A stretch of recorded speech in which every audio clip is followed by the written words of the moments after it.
I spend a lot of time researching, educating myself, staying up on the economy and what's going on in the economy, what's going on in artificial intelligence, right? What's going on in the new world of branding and social media and these different wars that's going on. And I've been busy, so I haven't had a lot of time to do a lot of education. So a lot of the things that I find in my research, I'll be putting in the high level conversation. So when you watch it, this is where you're going to get a lot of the value. And then there's going to be a lot of behind the scenes stuff that I'll be teaching and I'll be giving out as well.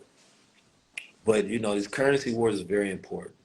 Today we've seen an uptick, a little bit, and we've seen some gold moving. We've seen BRICS, which is going to be much a larger analogy because of all these countries that are adding on to BRICS, deciding to talk about creating a currency that's backed by gold. And Africa as a nation is going to play a huge part within that as well. And a lot of times we look at the decisions that we make and what's going on in the present. The present don't matter.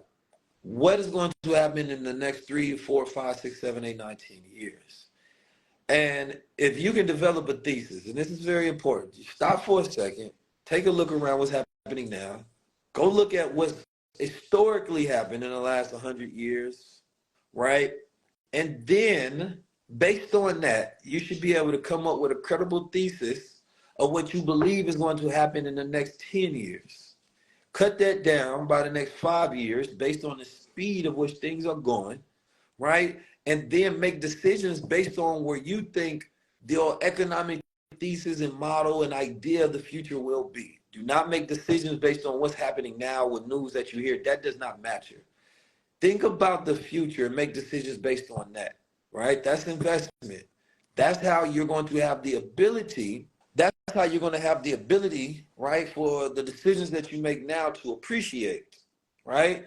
But if you make decisions on the now, right, you're going to lose. But if you make decisions on the future, you're going to win, right? It just requires patience, and that's what investing is, emotional intelligence and emotional patience. And the goal is to get you to start strategizing and having a strategy. Moment you start thinking of the future and you take a step back and you're not stuck in the the path of what's going on, that's when you start actually developing a strategy and you start thinking and understanding reality the way the 1% does. Because the 85% don't do that because most of the time they're too busy working and not living and not thinking. So I remember going to the first, and I'm going to leave off on this. If you go watch the video of the first Invest Fest that I did, right, I talked about the skill sets that was necessary for the future. But because I was talking about it being the future, people weren't listening because people are stuck on the past, right? People are stuck on the past. That's our culture. We so stuck on the past. We don't argue about the future. We argue about the past. We don't talk about the present. If you are thinking of the future, it's micro. It's thinking next week, next month, not years.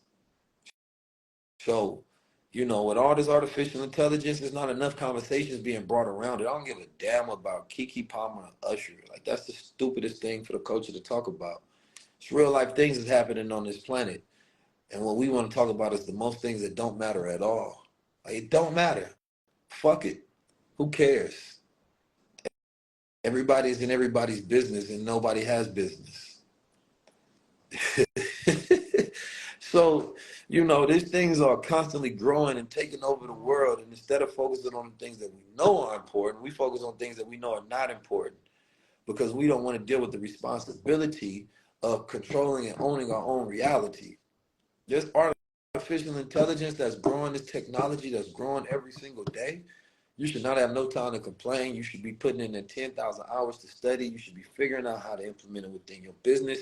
You should understand the reality of the future so you're not surprised by anything. You can say, oh, I seen that coming. Oh, I studied for this. Oh, I made this investment because I seen that coming. Now that this is coming, this is why I'm making this money, right? Like my brother Quay, who is a great trader, and my business partner in the BWO, he talked about Mattel. They got a Barbie movie coming out. You see the Barbie advertisement everywhere. You say you want to make money off Barbie, invest in Mattel. If that stock goes up, you get paid. That one most likely go do, a lot of money at the box office. And he just was giving you simple things to look at in your environment to start making money off your distractions. So if you understand that the 85% are being fed something and this is their new product, invest in it. So when it swells up, you can win. Everybody is on Threads. If Threads is going to reach 1 billion people, right, then that means that there's a lot more money that's going to be coming into Meta once they monetize it. Then guess what? It's going to be that means that their stock is going to go up. That means that it could have the opportunity of reaching its all-time highs once again because Meta had went down. But Meta has a lot of stuff that they're ready to go for.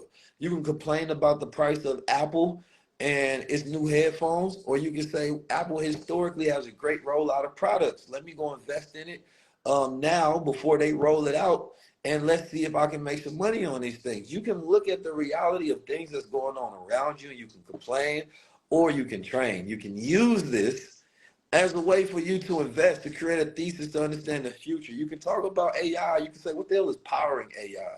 Right? Who's actually creating the chips and the computers and the software behind it? So I can put my money in. So when these people actually make their maximum amount of profit and everybody jumped on the train, I will be the ones benefiting from it. We have to change the way we go about reality. And that's why I'm saying don't be disrespectful to your opportunities. Because everybody around the world can do it. You know, don't be disrespectful to your opportunities.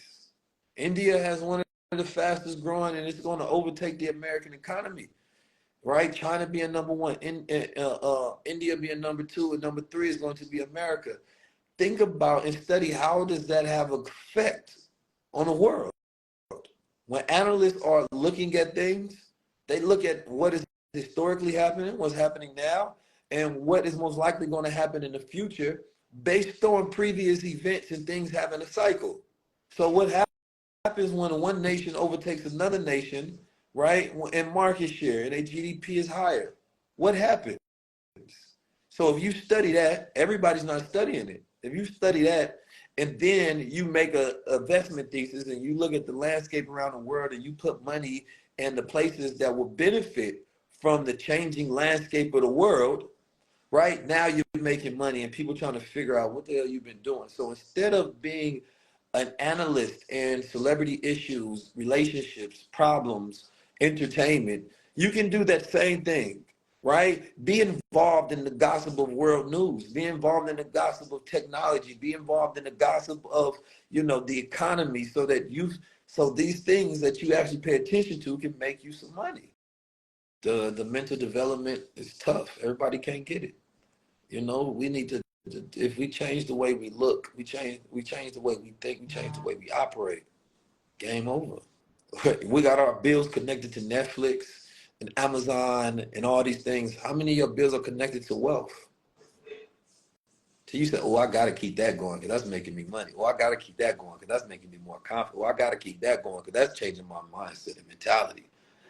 How many subscriptions that you have that are connected to your developmental process? But we got all these, our energy is connected to all these things that's ciphering and pulling our energy, but we can't say none of them are making us money and changing the way we think and changing the way we have an outlook on life and who we network and the community that we involved in. We can't say that.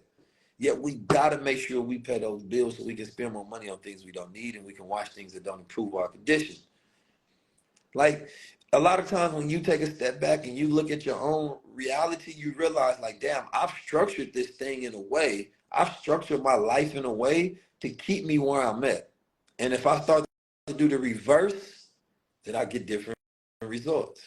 Develop your gifts, your skills, and your talents and stop making excuses. The moment you start blaming everybody for where you at, you're missing the real culprit of your own reality, which is you. The moment you look in the mirror and say, God damn, ain't nobody stopping me. That's me. My dumb ass been blaming everybody. It was the whole time it was me. I just been making excuses because it feels better to have somebody else to blame than to be alone with yourself and to realize you don't have control over yourself and you don't know how. And this is the person that is effectively in charge of your life, but you don't know how to make this person do what's necessary in order for you to charge your life. It's called ownership. Accountability. Once you do that, life changes. Man, I be having some of the worst things happen to me. And it definitely be other people's fault sometimes, but I take extreme ownership over it because I'd be like, damn, why did I let that happen? Why did I allow that to happen? Right? And so therefore I stopped being a victim in that moment because of the way that I think of it. Damn, why didn't I see that? Why didn't I do this? Why didn't I move like this? And then it just keeps empowering me every single time to move better. And I'll be good after that. So shit don't happen again. You know what I'm saying? Like, I just stopped blaming other people, even if it's their fault, because I realized that, man, I could have always done something in every situation